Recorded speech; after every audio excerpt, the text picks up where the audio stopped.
আসসালামু আলাইকুম। শিরোনামে আমন্ত্রণ জানাচ্ছি আমি নিতা মোস্তফা। রেলওয়ের রানিং স্টাফদের কর্মবিরতিতে সারা দেশে ট্রেন চলাচল বন্ধ রয়েছে। সোমবার মধ্যরাতের পর থেকেই রাজধানী সহ বিভিন্ন রুটে ট্রেন চলাচল বন্ধ হয়ে যায়। এতে ভোগান্তিতে পড়েছে যাত্রীরা। তবে মধ্যরাতের আগের ট্রেনগুলো যথাযথভাবে গন্তব্যে পৌঁছেছে। কমলাপুর স্টেশন ঘুরে দেখা যায় অনেকেই জানেন না কর্মবিরতির কথা। স্টেশন ম্যানেজার জানান, পরিস্থিতি স্বাভাবিক করতে রানিং কর্মচারী ঐক্য পরিষদের সাথে আলোচনা চলছে। এছাড়া টিকিটের রিফান্ড অনলাইন টিকিট অনলাইনে এবং কাউন্টারের টিকিট কাউন্টারে প্রদান করা হচ্ছে বলেও জানান তিনি। বেতনের সঙ্গে রানিং অ্যালাউন্স যোগ করে পেনশন প্রদান এবং আনুষঙ্গিক সুবিধা দেয়া নিয়ে রেলের রানিং স্টাফরা দীর্ঘদিন ধরে আন্দোলন করে আসছেন। রেলওয়ে কর্মীদের কর্মবিরতি সম্পর্কে আরও জানাতে কমলাপুর রেলওয়ে স্টেশনে আছেন আমাদের সহকর্মী কায়কোবাদ মাহমুদ। আমরা এখন সরাসরি তার সাথে কথা বলছি।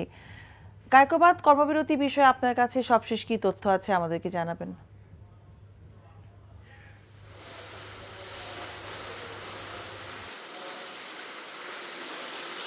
যেমনটি আপনি বলছিলেন, এখন পর্যন্ত কিন্তু কমলাপুর রেল স্টেশন থেকে সকাল থেকে কিন্তু একটি ট্রেনও ছেড়ে যায়নি। অর্থাৎ আজকে 28 তারিখে কিন্তু কোনো ট্রেনই এখান থেকে ছেড়ে যায়নি। আর অন্যদিকে যেসব ট্রেন কিন্তু গতকাল রাতে ছেড়েছিল সেগুলো কিন্তু এখানে এসে পৌঁছেছে। আর যাত্রীরা যারা অনেকেই এসেছেন তারা বলছেন যে তারা আসলে জানেন না, তারা একটু ভোগান্তিতে পড়েছেন। তাদেরকে বলা হচ্ছে যে টিকিট রিফান্ডের কথা যেটি বলা হচ্ছে সেটি হচ্ছে, আমাদেরকে স্টেশন ম্যানেজার জানিয়েছেন ট্রেনের নির্ধারিত সময়ের 1 ঘন্টা পর হলেই তারা রিফান্ডের জন্য এখানে টিকিট কাউন্টার থেকে নিতে পারবেন, অন্যথায় অনলাইনে আবেদন করে নিতে হবে। এছাড়া এখানে এইমাত্র আমরা যেটি দেখে আসলাম যে এখানে ঐক্য পরিষদ, রানিং স্টাফ ঐক্য পরিষদের সাথে কিন্তু এইমাত্র মিটিং চলছে, একটি সভা চলছে।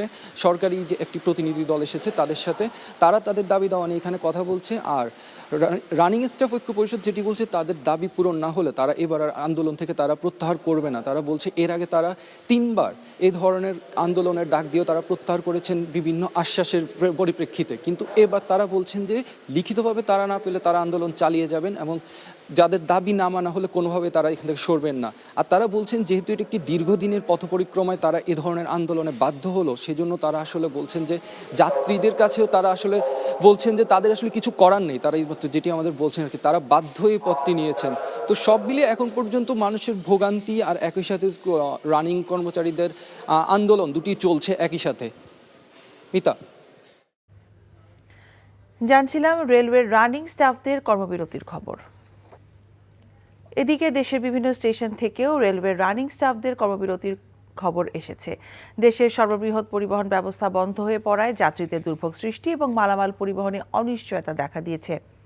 ট্রেন চলাচল বন্ধ হয়ে পড়ায় সকালে বিভাগীয় নগরী রংপুর রেলওয়ে স্টেশনে শত শত যাত্রী স্টেশনে অপেক্ষা করতে দেখা গেছে।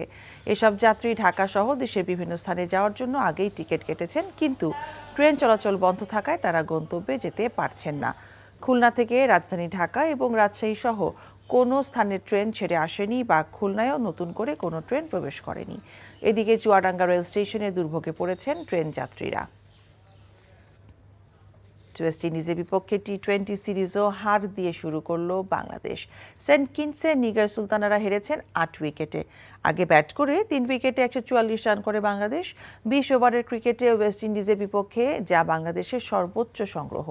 বাংলাদেশের ইনিংসে 40 বলে সর্বোচ্চ 53 রান করে অপরাজিত ছিলেন অধিনায়ক নিগার। রান তাড়ায় নেমে দিয়ান্দ্রা ডটিনের রেকর্ড 50-তে রানটা 19 বল হাতে রেখেই পেরিয়ে যায় ওয়েস্ট ইন্ডিজ। মাত্র 22 বলেই 7 ছক্কায় 51 রান করে দলকে 17তম ওভারেই জয় এনে দেন ডটেন। মেয়েদের টি-20তে বাংলাদেশের বিপক্ষে এটি দ্রুততম 50।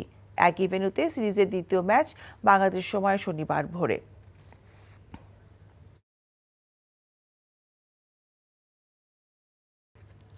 শিরোনাম এটুকুই। এই খবরের ভিডিও সহ আপডেট জানতে ভিজিট করুন এনটিভি অনলাইন www.ntvbd.com।